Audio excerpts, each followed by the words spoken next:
ইসলামী আন্দোলন বাংলাদেশ মাদারীপুর জেলা শাখা কর্তৃক আয়োজিত আজকের গণসমাবেশের সম্মানিত সভাপতি, মঞ্চে বিভিন্ন রাজনৈতিক দলের সম্মানিত নেতৃবৃন্দ, সম্মানিত ওলামায়ে কেরাম, সামনে যারা উপস্থিত রয়েছেন ইসলাম প্রেমী, দেশ প্রেমী আমার ভাইরা, প্রিয় সাংবাদিক বন্ধুগণ, প্রশাসনে নিয়োজিত আমার ভাইরা, ইসলামী আন্দোলন বাংলাদেশ আমাদের লক্ষ্য উদ্দেশ্য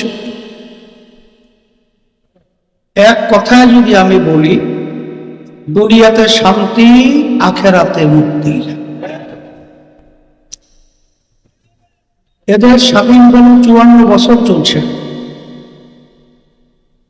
যেই নীতি আদর্শের মাধ্যমে যারা দেশ পরিচালনা করেছিল, আমাদের মানুষের, বাংলাদেশের যে একটা চাওয়া পাওয়া, একটা আশা আকাঙ্ক্ষা, ৭১ দেশ স্বাধীন হয়েছিল মূলত 3টা স্লোগান মৌলিক: সাম্য, মানবিক মর্যাদা, ন্যায় বিচার প্রতিষ্ঠা। কিন্তু বাস্তবতা হলো, যারা দেশ পরিচালনা করেছিল এদের মাধ্যমে সুন্দর দেশ বাংলাদেশ একবার দুইবার নয়, 5 বার চোরের দিক থেকে তাম দুনিয়ার ভিতরে ফার্স্ট বানিয়েছে।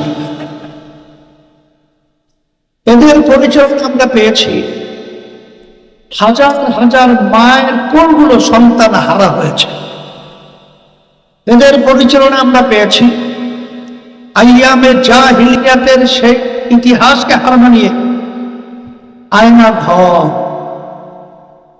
এদের পরিচালনা আমরা পেয়েছি আমাদের দেশের টাকাগুলো পাচার করে কানাডা সহ বিভিন্ন জায়গায় বেগম পাড়া তৈরি করেছে।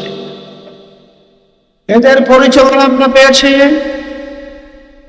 সদ্য ভূমিমন্ত্রী আওয়ামী লীগের সময় 3টা দেশের মধ্যে তাদের বাড়ির সন্ধান পাওয়া গেল 620টার মতো বাড়ি, যার মূল্য 5,700 কোটি টাকা। এই টাকাগুলো সব তার আব্বাই রেখে গেছিল, তার দাদা রেখে গেছিল, ওয়ারিশ সূত্রে পেয়েছে না। ক্ষমতার চেহারা পথে আমাদের দেশের টাকাগুলো এইভাবে পাচার করেছে। এদের পরিচালনা আমরা পেয়েছি রাস্তায় নামলে মুক্ত আর ঘরে থাকলে খুব। এদের পরিচালনা আমরা দেখেছি লক্ষ লক্ষ মানুষদেরকে মিথ্যা কেসের মাধ্যমে এদের সংসার ধ্বংস করতে। আপনারা জানেন 2024 জুলাই, 5ই আগস্ট অভ্যুত্থানের মাধ্যমে এখন এই দেশকে সুন্দর একটা দেশ তৈরি করা এবং ইসলামের একটা শক্তি অর্জন করা এবং মানবতার কল্যাণ রক্ষার জন্য এবং ভারত সহ বিদেশের আধিপত্য থেকে দেশকে স্বাধীনভাবে তার হওয়ার জন্য একটা সুন্দর ক্ষেত্র তৈরি হয়েছে 5ই আগস্টের পরে। কথা ঠিক না? এখন এই সুযোগ যদি আমরা কাজে লাগাতে না পারি, যখন আমাদের ভবিষ্যৎ প্রজন্ম সন্তানগুলো যখন ইতিহাস লিখবে, তখন তারা আমাদেরকে নিয়ে কলঙ্কজনক ইতিহাস রচনা করবে। আমাদেরকে নিয়ে তারা ধিক্কার জানাবে, আমাদেরকে নিয়ে তারা আফসোস করবে। এর জন্য এই দেশের সন্তান, আমি এই দেশে জন্মগ্রহণ করেছি। হুব্বুল ওয়াতান মিনাল ঈমান, ঈমানের একটা অংশ হলো দেশ প্রেম। তা সেই হিসাবে ইসলামী আন্দোলন বাংলাদেশ আমরা পরিষ্কারভাবে ঘোষণা করেছি, আজকেও আপনাদেরকে বলছি যে এখন বাংলাদেশের মানুষের চাহিদা, আশা, আকাঙ্ক্ষা, যে আমরা আওয়ামী লীগের শাসন দেখেছি, বিএনপির শাসন দেখেছি, জাতীয় পার্টির শাসন দেখেছি, কিন্তু যেই দেশের ভিতরে 92 জনের মতো মুসলমান বসবাস করে, সেই নেচের ভিতরে সৃষ্টিকর্তার নীতি আদর্শের শাসন আমরা দেখি না। এই জন্য ইসলামী আন্দোলন বাংলাদেশ আমরা ঘোষণা করেছি যে রাজনৈতিক ইসলামী যে দলগুলো রয়েছে তাদেরকে সহ আমরা নির্বাচনে একটা বাক্স পাঠাবো। এই ঘোষণার পরে আলহামদুলিল্লাহ আমরা কাজ করছি এবং তার একটা আল্লাহর রহমতের ক্ষেত্র তৈরি হয়েছে। সাথে সাথে আমরা আরেকটা কথা বলেছি, যারা দেশ প্রেমিক রয়েছে তাদেরকেও নিয়ে আমরা দেশ গড়া আমরা সেই ভূমিকা আমরা আল্লাহর রহমতে পালন করব।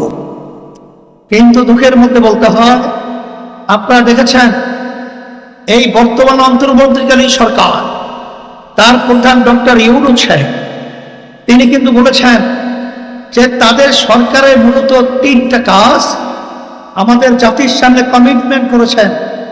তার ভিতরে একটা হলো সংস্কার, আর একটা হলো দৃশ্যমান বিচার, আর একটা হলো জাতীয় নির্বাচন অবাধ, সুষ্ঠু, লেভেল প্লেইং ফিল্ড। কথা ঠিক না?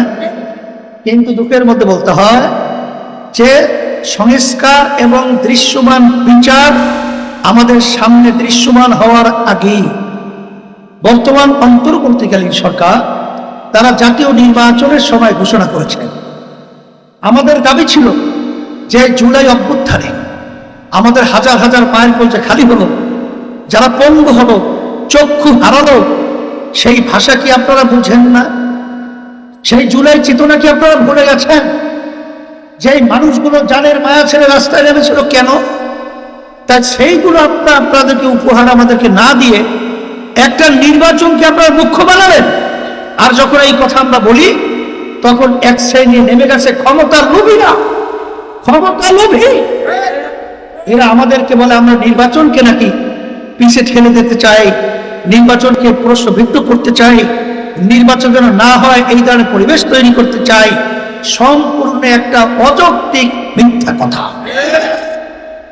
আমরা এখন আবার তারা বলছি যে আপনার ফেব্রুয়ারি দরকার নাই, আপনার ডিসেম্বরও দরকার নাই, আপনার কালকে নির্বাচন দেন, কিন্তু এই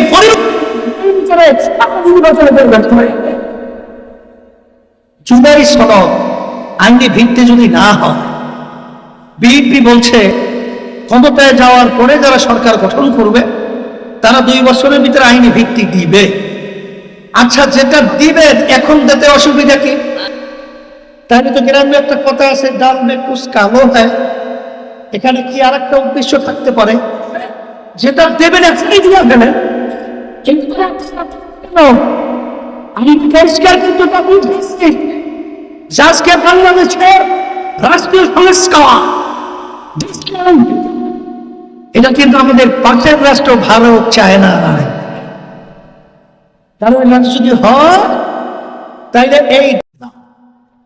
এই জন্য আমি অনুরোধ করবো যারা দেশ প্রেমিক রয়েছি, যারা ইসলাম প্রেমিক রয়েছি, মানবতার কল্যাণের পক্ষে যারা রয়েছি, মাদারীপুরের মাটি ইসলামের ঘাঁটি। আমি আব্বাজান থেকে শুরু করে আমি দেখেছি যখন এই মাদারীপুরে আসতাম মা বলবে ইসলামের প্রতি যে তাদের আন্তরিকতা, তার আজকে প্রকাশ আজকে এই আমাদের গণসমাবেশ। সেই হিসাবে আমি সকল আহ্বান জানাবো আপনাদের এই সদর আসনে আমরা কিন্তু আমাদের কেন্দ্রীয় আপনাদের এলাকার সন্তান মাওলানা লোকমান হোসেন জাফরিকে আমরা এই অশান্তির আগুনকে নিভাবার জন্য হাত পাখার বাতাসের মাধ্যমে এই অশান্তিকে দূর করে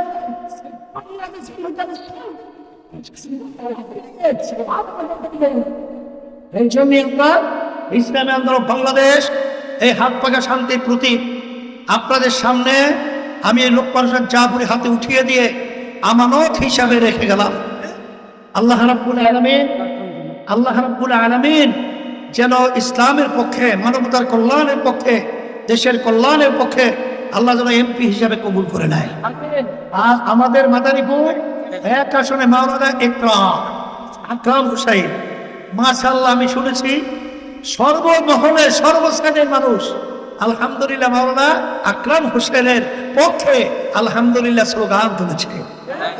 আমি হাত পাকা প্রতি তার হাতে দিয়ে আমি আপনাদের আমানত হিসেবে রেখে গেলাম। আল্লাহ ইসলামের পক্ষে বিজয় দান করুন।